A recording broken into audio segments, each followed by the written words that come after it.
Sensiz yaşayabilmem ey sevgili canan. Sevgine inan.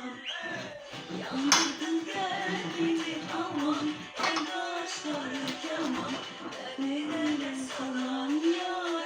Sensiz yaşayabilmem ey sevgili canan. Bu eşkine inan.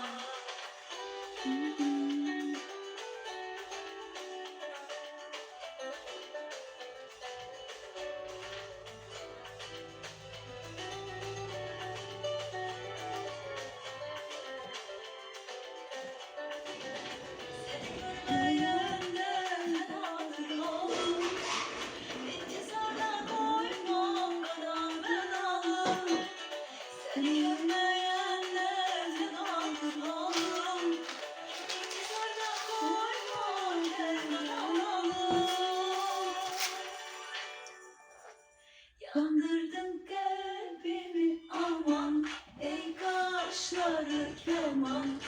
Elimden yalan yar. Sensiz yaşayabilmem ey sevgili canan.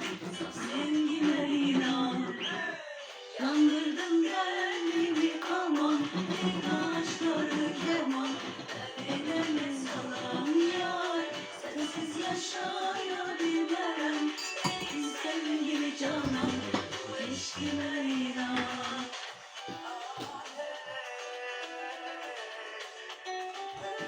Mehtap Arıcılık'tan Mehtap. Hayırlı cumalar. Bugün arılarıma gideceğim. Bunun için de hazırlıklarımız devam, son hız. Görüşmek üzere.